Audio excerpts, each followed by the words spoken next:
atas perkampungan kecil di lereng Gunung Merapi tampak temaram.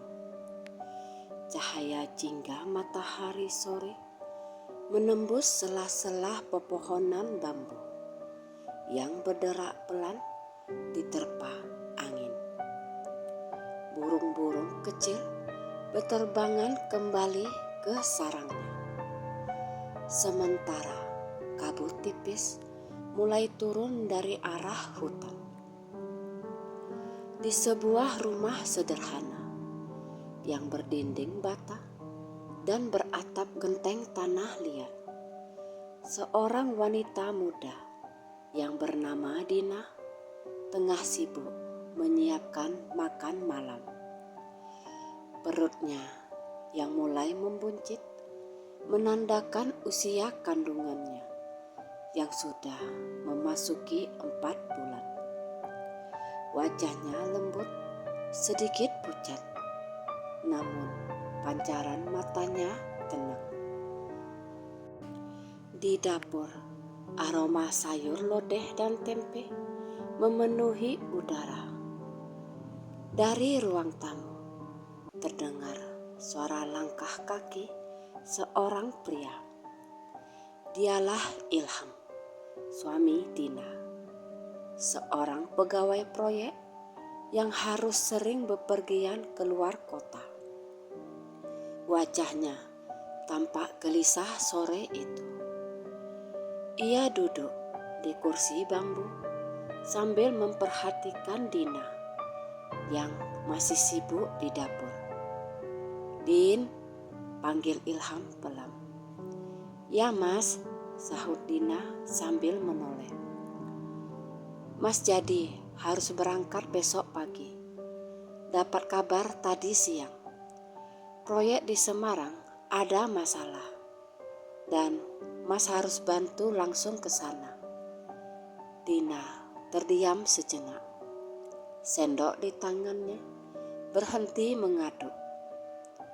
Ia tahu pekerjaan Ilham memang tak bisa ditunda. Tapi dalam hatinya ada sedikit rasa cemas. "Berapa lama Mas?" tanyanya perlahan. "Mungkin sekitar seminggu. Kalau bisa selesai lebih cepat, Mas pasti langsung pulang." Dina menatap wajah suaminya dengan lembut. Ia tahu Ilham sebenarnya berat meninggalkannya sendirian, apalagi ia dalam kondisi mengandung. Tapi ia tak mau membuat suaminya ragu dalam menjalankan tanggung jawabnya.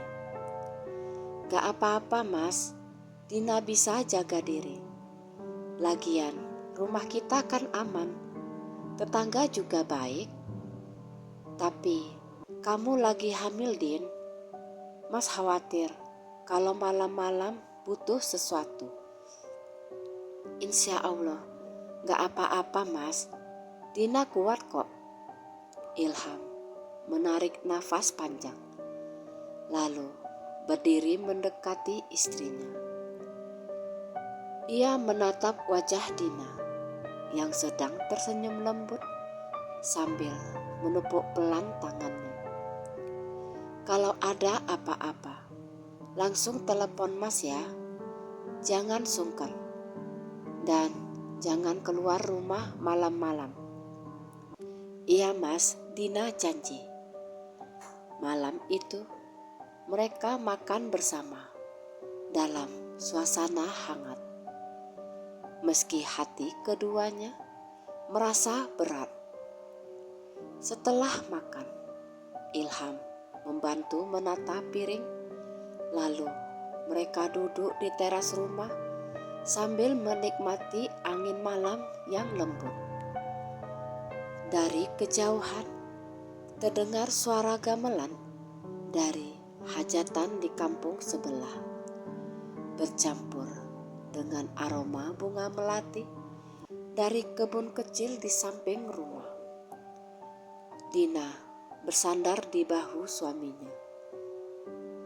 Mas, nanti kalau Dina mimpi aneh-aneh, gimana ya?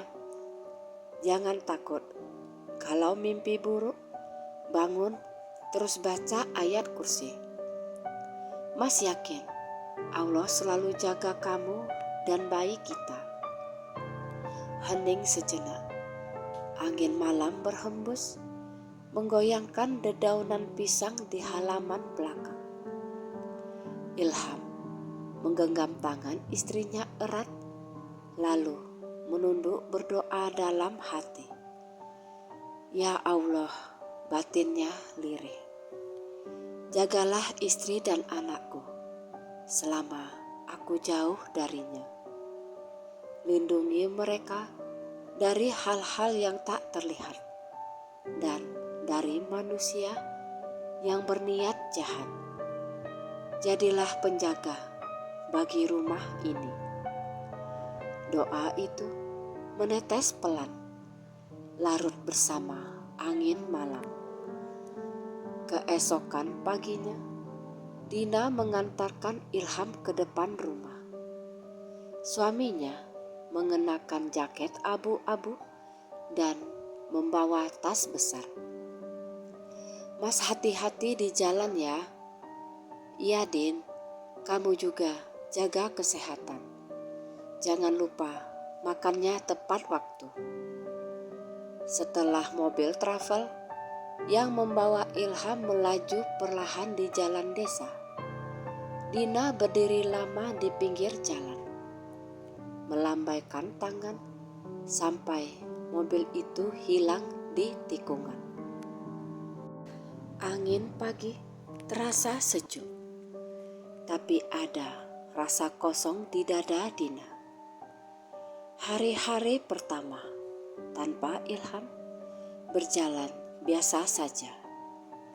Dina mencoba mengisi waktunya dengan kegiatan ringan, menyapu, menyiram bunga, dan menonton sinetron sore. Para tetangga seperti Bu Lastri dan Mbak Rina kadang datang sekedar menyapa.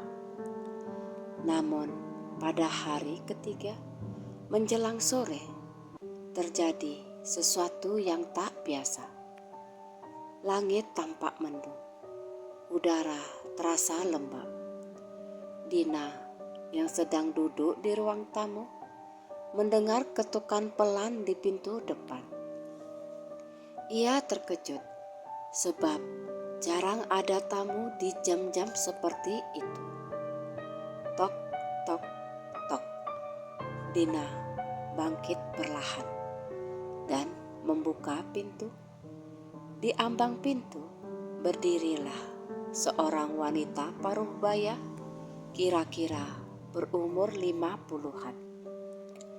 Rambutnya disanggul rapi, wajahnya lembut, tapi matanya tajam. Ia membawa tas kain besar di tangannya. Assalamualaikum, Duk, sapanya dengan suara halus. Waalaikumsalam, Bu. Ibu siapa ya? Saya Bu Tini. Maaf, saya kesasar, Duk. Katanya jalan ke rumah anak saya lewat sini.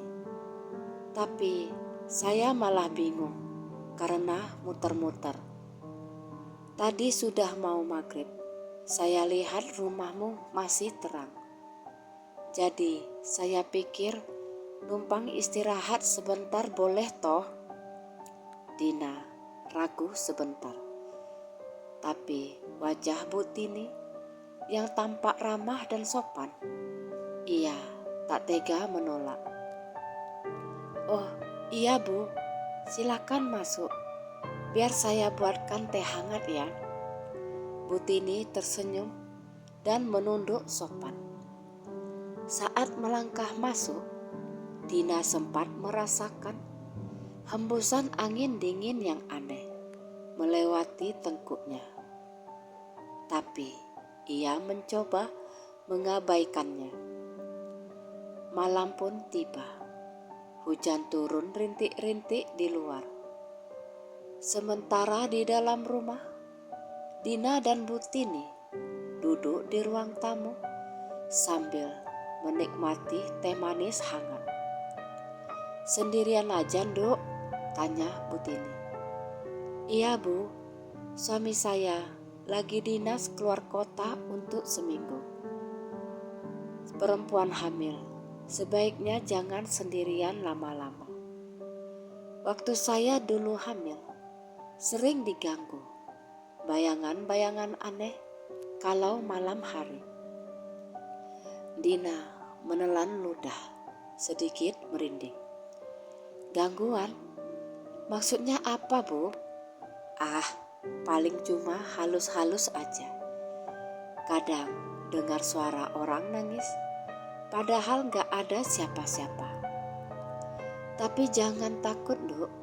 Selama hatimu tenang dan selalu ingat Gusti Allah, gak bakal kenapa-kenapa." Ucapan itu terasa seperti nasihat seorang ibu.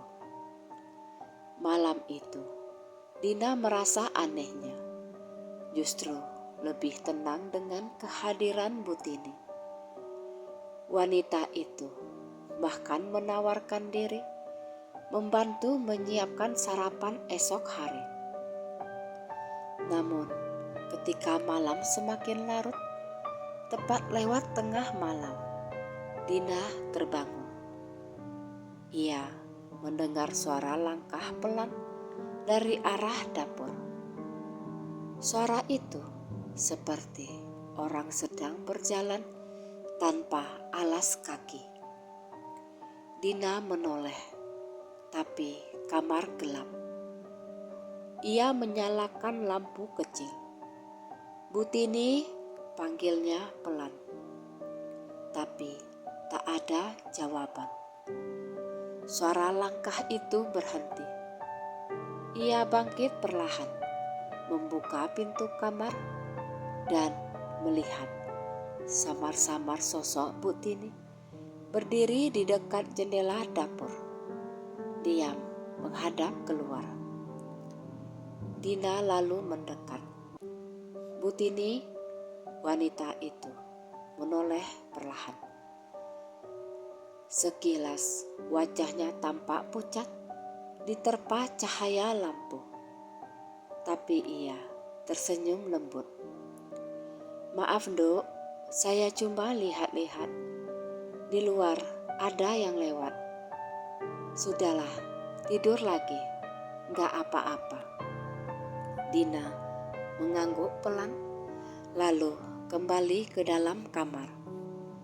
Tapi sebelum ia memejamkan mata, ia sempat mendengar suara doa lirih dari arah dapur. Seolah Butini sedang membaca ayat-ayat Al-Quran. Entah kenapa, malam itu ia tidur nyenyak sekali. Tak ada mimpi buruk, tak ada suara aneh. Ia hanya merasa hangat, seperti sedang dijaga. Pagi itu, udara desa terasa segar setelah semalam diguyur hujan.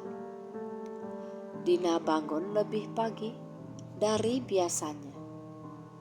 Ketika ia keluar kamar, ia terkejut melihat Butini sudah berada di dapur, sedang menanak nasi dan memotong sayur dengan cekatan. "Lah, Bu, kok repot-repot? Dina kan bisa sendiri." "Ah, ndak apa-apa, Nduk. Ibu memang biasa bangun pagi. Lagian, kamu butuh banyak istirahat. Kamu kan sedang hamil." Dina tersenyum, merasa bersyukur. Sosok wanita paruh baya itu benar-benar seperti seorang ibu baginya. Gerak-geriknya lembut, tutur katanya penuh sopan santun, khas orang Jawa tempo dulu. Sambil memasak, Bu Tini sempat bercerita ringan. Katanya, dulu ia pernah tinggal di daerah sekitar sini sebelum pindah mengikuti anaknya ke kota. Tapi ketika Dina menanyakan nama anaknya, Bu Tini hanya tersenyum samar, lalu mengganti topik pembicaraan. Kamu kalau malam jangan keluar rumah ya, Nduk. Apalagi pas hamil begini. Banyak hal yang tak tampak bisa membuat bayi gelisah, ujarnya lembut sambil menutup panci. Iya Bu, jawab Dina singkat. Walau hatinya sedikit heran. Hari-hari berikutnya, Bu Tini tetap tinggal di rumah Dina. Katanya, ia masih menunggu dijemput anaknya yang belum bisa datang karena urusan pekerjaan. Dina yang merasa cocok dengan kehadirannya tak keberatan. Bahkan rumah itu terasa lebih hidup. Suasana menjadi hangat dan Dina tak lagi kesepian. Namun mulai malam ketiga, sesuatu yang aneh mulai terjadi. Sekitar pukul 11 malam, Dina terbangun karena mendengar suara bisikan lembut di luar jendela kamarnya. Suaranya samar, seperti seseorang berdoa atau merapal sesuatu. Ia mengira mungkin Bu Tini sedang sholat malam. Jadi ia mencoba kembali memejamkan mata. Namun lama-kelamaan suara itu berubah. Bukan lagi seperti doa, tapi seperti gumaman lirih yang tak bisa ia pahami. Rasa penasaran membuat Dina bangkit dari tempat tidur. Ia membuka pintu kamar dan melangkah perlahan ke arah dapur. Di sana, lampu temaram masih menyala. Dari jendela dapur, ia melihat siluet Bu Tini berdiri di halaman belakang, di bawah pohon pisang. Wanita itu menunduk, memegang sesuatu seperti bunga melati dan segenggam tanah. Dina tercekat. Bu Tini, panggilnya pelan dari arah pintu. Sosok itu menoleh, tapi hanya sebentar. Wajahnya tidak marah, tapi tidak juga tersenyum. Hanya tatapan tajam yang membuat bulu kuduk Dina berdiri. Lalu dengan tenang, Bu Tini berkata, "Tidur lagi, Nduk. Ibu cuma menabur doa, biar rumahmu aman." Kata-kata itu membuat Dina bingung. Tapi entah mengapa, setiap kali mendengar suara Bu Tini, hatinya tenang kembali. Ia pun menuruti ucapan itu dan kembali ke kamar. Malam itu, sebelum tidur, ia sempat mencium aroma bunga melati yang sangat kuat, harum tapi anehnya menusuk hidung. Saat matahari pagi menembus celah jendela, Dina terbangun. Ia keluar rumah dan melihat di bawah pohon pisang, tempat Bu Tini berdiri semalam, ada bekas tanah yang tergali sedikit, seperti habis ditaburi sesuatu. Di atasnya berserakan beberapa kelopak melati yang masih segar. Butini, ini tadi malam ibu yang menabur bunga di sini ya? Iya, Nduk, jawab Butini tenang sambil menjemur baju. Cuma doa kecil supaya kamu dan Jabang Bayi dijauhkan dari gangguan. Di sini banyak makhluk halus, apalagi di rumah dekat kebun pisang seperti ini. Dina merinding. Ia memang pernah mendengar dari tetangga bahwa kebun di belakang rumahnya dulunya adalah bekas tanah makam keluarga zaman dulu. Tapi ia selalu menganggap itu cuma cerita warga kampung. Menjelang tengah malam, Dina lagi-lagi terbangun. Tapi kali ini bukan karena suara bisikan, melainkan suara tangisan bayi yang terdengar sayup dari arah dapur. Suara itu lirih, sesungguhkan seperti bayi baru lahir yang menangis pelan. Dina memegangi perutnya, merasa jantungnya berdetak cepat. Ia ragu untuk bangun, tapi dorongan naluri keibuan membuatnya berjalan pelan menuju sumber suara. Saat tiba di dapur, tak ada siapa-siapa, hanya lampu minyak yang berkerlap-kerlip. Tapi aroma bunga melati lagi-lagi tercium kuat, memenuhi seluruh ruangan. Butini, panggil Dina dengan suara gemetar. Tapi tak ada sahutan. Ia hendak berbalik, namun tiba-tiba melihat Butini berdiri di belakang pintu dapur.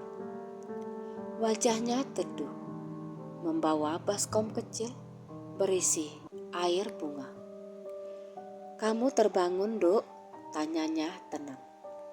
"Iya, Bu, Dina dengar ada suara bayi menangis." "Itu bukan bayi," jawabnya lirih.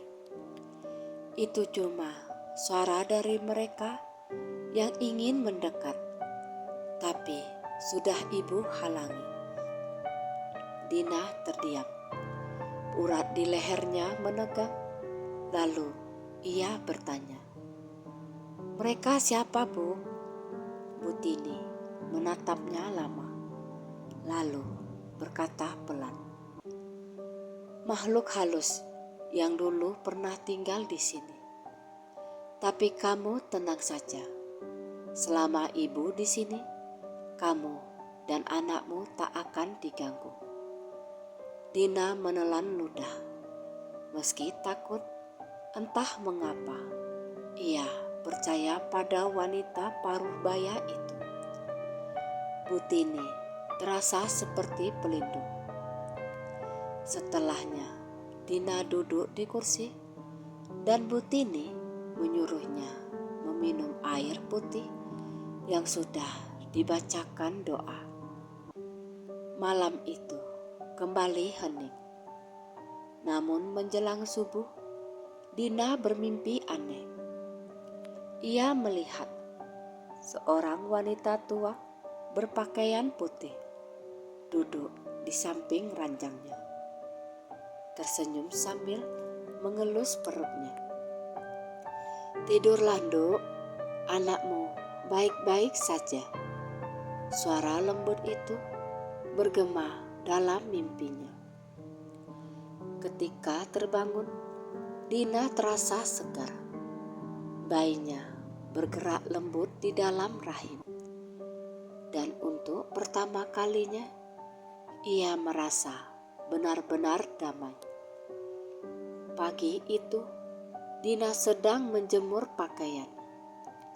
Ia memanggil Butini, tapi tidak ada jawaban. Ia mengira mungkin Butini pergi ke warung. Tapi ketika siang menjelang, wanita itu belum juga kembali. Anehnya, di ruang tamu terdapat sehelai selendang batik tua yang tak pernah dilihatnya sebelumnya. Wangi melati tercium samar dari kain itu. Dina menunggu hingga malam, tapi Butini tak juga muncul. Ia mulai gelisah, khawatir jika wanita itu tersesat atau jatuh sakit di jalan. Namun malam harinya, sekitar jam 9 malam, Dina mendengar pintu depan diketuk sekali. Hanya sekali, tapi suaranya jelas. Ia bergegas membuka, namun di luar tak ada siapa-siapa. Hanya angin malam berhembus lembut, membawa aroma bunga melati yang kuat sekali. Dina menutup pintu perlahan, memeluk perutnya sambil berbisik, "Terima kasih Butini, entah ibu di mana sekarang." Malam itu, Dina tertidur lebih cepat, tanpa gangguan apapun. Dan dalam mimpinya, ia melihat Butini berdiri di kebun belakang, tersenyum, lalu melangkah pergi ke arah cahaya putih yang perlahan menghilang di antara kabut. Sudah seminggu penuh Ilham berada di luar kota. Pekerjaannya selesai lebih cepat dari perkiraan. Ia merasa lega, sekaligus rindu berat pada Dina. Sepanjang perjalanan pulang menuju desanya di lereng Merapi, pikirannya terus dipenuhi bayangan istrinya yang sedang mengandung. Dalam hati, ia berdoa lirih, "Ya Allah, semoga Dina sehat. Jauhkan dia dari segala mara bahaya." Sementara itu, di rumah kecil mereka, Dina sedang menyapu ruang tamu sambil bersenandung pelan. Ia tampak segar dan bahagia, meskipun sejak 2 hari lalu Butini menghilang tanpa pamit. Tapi entah kenapa, setiap kali ia teringat, hatinya dipenuhi rasa syukur, seperti ada sesuatu yang hangat melindunginya.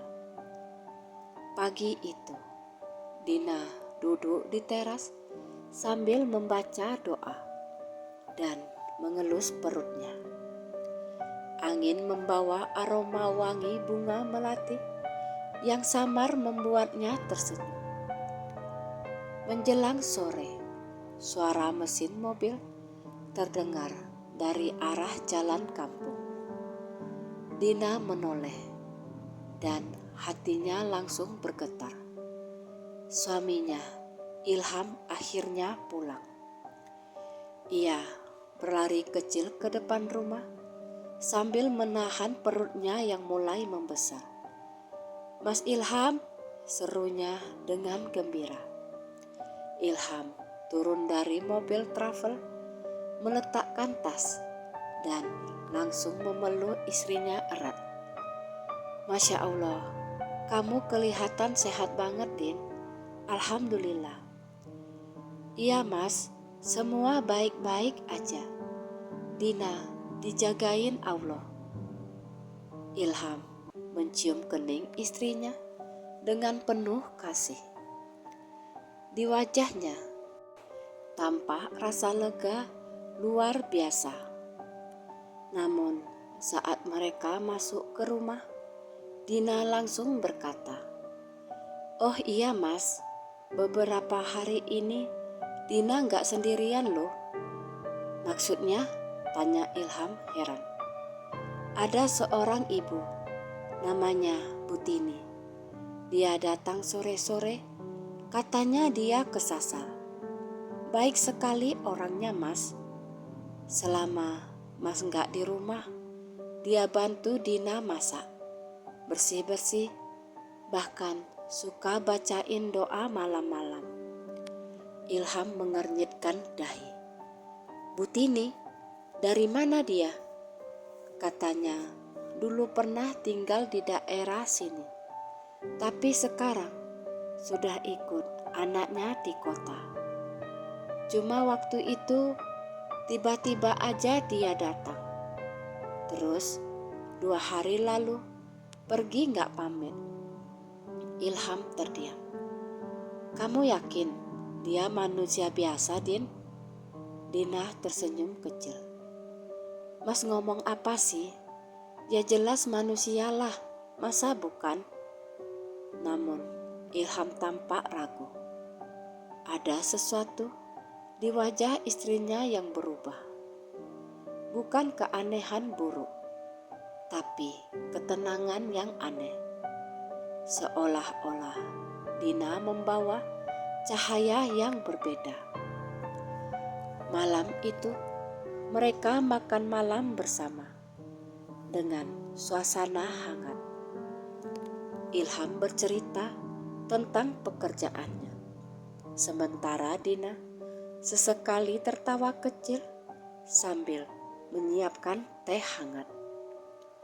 Tapi menjelang tidur, Ilham menyadari sesuatu. Aroma bunga melati yang begitu kuat memenuhi kamar. Kamu pakai pengharum ruangan baru ya, Din? Tanya Ilham. Enggak, Mas, itu wanginya dari luar. Tiap malam memang begini, sejak Bu Tini datang. Ilham mematung. Ia menatap jendela kamar, di mana tirainya bergoyang pelan tertiup angin. Bu Tini itu orang mana, Din? Dina gak tahu pasti, Mas, tapi dia baik banget. Gak pernah marah, selalu ngajarin doa. Bahkan malam-malam, waktu Dina ketakutan, dia yang jagain. Ilham tak menjawab. Ia hanya menggenggam tangan istrinya erat-erat. Dalam hatinya muncul rasa heran bercampur syukur. Siapapun wanita itu, kalau benar dia menolong istriku, semoga Allah balas kebaikannya. Malam itu, Dina tertidur pulas. Ilham sempat mendengar suara lembut wanita membaca doa dari arah dapur. Padahal tak ada siapapun di sana. Ketika ia menengok, ia hanya menemukan selendang batik tua tergantung di kursi. Wangi melati menguar lembut dari kain itu. Pagi harinya, Ilham berniat mencari tahu tentang Bu Tini. Ia mendatangi Bu Lastri, tetangga sebelah yang sudah lama tinggal di kampung itu. Bu Lastri, saya mau tanya, Ibu kenal gak sama orang yang namanya Bu Tini? Katanya dulu tinggal di sekitar sini. Bu Lastri sempat berpikir lama, lalu wajahnya berubah pelan-pelan. Bu Tini? Tini siapa dulu, Nak Ilham? Di sini dulu memang ada Bu Tini, tapi sudah lama meninggal. Ilham terkejut. Meninggal? Sejak kapan, Bu? Mungkin sudah 10 tahun lalu. Dia tinggal di rumah tua dekat kebun pisang, sendirian. Orangnya baik, suka bantu ibu-ibu hamil. Banyak yang bilang almarhumah Bu Tini itu semasa hidupnya dikenal sebagai dukun beranak yang solehah, sering nolong tanpa minta bayaran. Ilham terdiam lama. Hatinya bergetar. Tapi Bu, istriku bilang, Bu Tini datang beberapa hari lalu. Masak di rumah, bantu bersih-bersih, bahkan ngajarin doa. Masa orang yang sudah meninggal bisa melakukan hal itu? Bu Lastri menghela nafas. Mungkin Gusti Allah kasih izin padanya. Saya pernah dengar arwah orang soleh kadang diizinkan menolong mereka yang butuh perlindungan. Kalau benar dia datang untuk jaga istri sampean, berarti itu wujud kasih sayang dari langit. Ilham menelan ludah, bulu kuduknya meremang. Tapi hatinya justru hangat. Ia teringat doa yang ia panjatkan seminggu lalu. Doa agar Allah menjaga istrinya selama ia pergi. Mungkinkah Bu Tini adalah jawaban doa itu? Siang itu, ketika Ilham pulang ke rumah, Dina sedang duduk di ruang tamu sambil mengelus perutnya. Ia tampak tenang sekali. Mas, tadi pas Dina tidur siang, Dina mimpi ketemu Bu Tini. Dia bilang tugasnya sudah selesai dan Dina gak perlu takut lagi. Lalu beliau senyum, kemudian hilang dalam cahaya putih. Ilham mendekat dan duduk di samping istrinya. Din, Mas sudah tanya ke tetangga. Bu Tini yang kamu maksud sudah lama meninggal. Dina menatap suaminya dengan mata lebar. Apa? Iya, tapi jangan takut. Mungkin beliau datang untuk nolong kamu. Air mata Dina menetes tanpa sadar. Ia tidak takut, justru merasa bahagia. Mas, kalau benar begitu, berarti Allah baik banget ya. Waktu Mas pergi, Dina gak sendirian. Ilham memeluk istrinya erat-erat. Dalam hatinya, ia mengucap syukur tanpa henti. Sementara di luar rumah, angin bertiup lembut, membawa aroma melati yang samar, seolah menandakan kehadiran Bu Tini yang berpamitan dengan damai. 2 bulan berlalu setelah kejadian itu. Musim hujan sudah mulai datang kembali, dan pepohonan di sekitar rumah Dina tampak hijau segar. Kehidupan mereka berjalan tenang. Dina kini telah memasuki usia kehamilan 7 bulan. Perutnya semakin membesar, tapi wajahnya bersinar bahagia. Ilham yang sebelumnya sering keluar kota, kini lebih banyak bekerja dari rumah.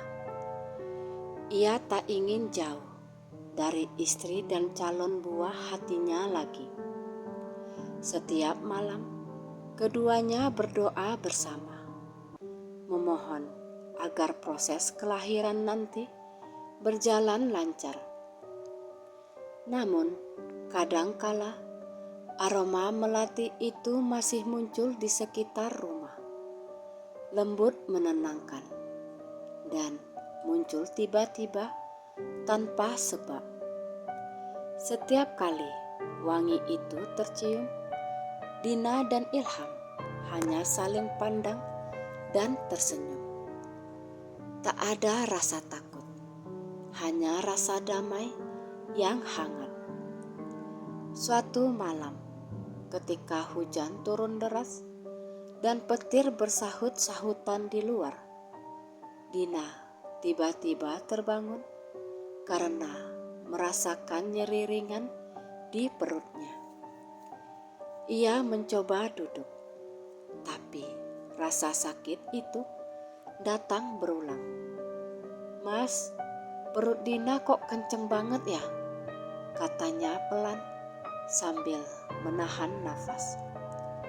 Ilham langsung panik, berlari mengambil jaket dan menyalakan lampu. Tapi tiba-tiba listrik padam. Rumah mereka gelap gulita. Hanya suara hujan deras dan kilatan petir yang sesekali menerangi ruangan. "Astagfirullah, sabar Din, Mas nyalakan lilin dulu." Namun saat Ilham berjalan ke arah dapur, langkahnya terhenti. Dalam kegelapan, ia melihat seberkas cahaya lembut dari arah kamar. Cahaya itu bukan dari lilin, tapi dari sesuatu yang seperti lampu minyak kuno, berpendar tenang. Dan di samping ranjang tempat Dina berbaring, tampak siluet seorang wanita paruh baya memakai kebaya dan sanggul rapi. Ia duduk tenang, tangannya mengelus perut Dina dengan lembut. Wajahnya samar, tapi Ilham langsung menyadarinya. Bu Tini," bisiknya gemetar. Wanita itu menoleh dan tersenyum penuh kedamaian. "Jangan takut nak Ilham, ibumu sudah dijaga. Sekarang saatnya aku pamit." Ilham terpaku, tidak tahu harus berkata apa-apa. Sementara Dina yang sedang menahan sakit memejamkan mata dan berbisik lirih, "Terima kasih Bu Tini." Tak lama kemudian, cahaya itu perlahan memudar, menyisakan kehangatan yang sulit dijelaskan. Dan anehnya, rasa sakit Dina mereda. Bayinya tenang kembali, seperti diayun pelan oleh tangan tak terlihat. Ketika listrik kembali menyala, mereka saling menatap dalam diam. Ilham menggenggam tangan istrinya, meneteskan air mata antara haru, kagum, dan syukur. Waktu terus berjalan. 3 bulan kemudian, tepat di malam Jumat Kliwon, Dina melahirkan seorang bayi perempuan yang sehat. Proses persalinannya berjalan lancar di rumah bidan kampung. Tangisan bayi itu terdengar nyaring, membuat seluruh keluarga dan tetangga lega. Bidan yang menolong yang bernama Bu Yati bahkan sempat berkata dengan heran, "Aneh loh, waktu saya bantu tadi, rasanya suasana di ruang bersalin tenang sekali. Padahal biasanya ibu melahirkan itu tegang. Dan ada bau bunga melati yang wangi banget. Kamu pakai minyak wangi apa, Din?" Dina dan Ilham hanya saling pandang, lalu tersenyum penuh makna. "Enggak, Bu, mungkin itu doa dari seseorang." Bidan hanya mengangguk tanpa curiga. Setelah semuanya selesai, Dina menatap bayi kecilnya yang mungil, lalu berbisik pelan, "Selamat datang di dunia, sayang. Ibu kasih kamu namanya Tina. Biar selalu diingat bahwa ada seseorang yang menjaga kita dulu. Beberapa minggu setelah kelahiran bayi mereka, hidup Dina dan Ilham terasa jauh lebih tenang. Rumah kecil itu kini selalu dipenuhi tawa dan doa. Setiap pagi, Ilham menggendong bayinya sambil membaca ayat suci.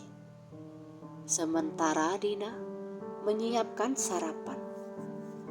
Terkadang di malam hari, ketika Dina sedang menidurkan bayi kecilnya, ia masih mencium aroma bunga melati lembut di udara.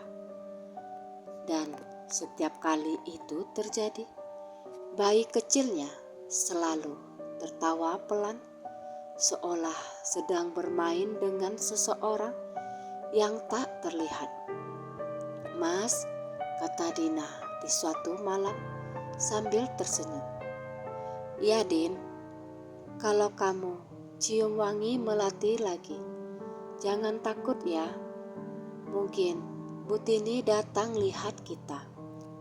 "Mas gak takut, Mas malah bersyukur. Karena kalau bukan karena beliau, mungkin semua ini gak akan seindah sekarang." Ilham mencium kening Dina, lalu menatap bayi mereka yang tertidur pulas. Dalam hati, keduanya tahu ada penjaga dari alam lain yang telah menjaga keluarga kecil mereka dengan kasih yang tulus. Waktu terus berlalu.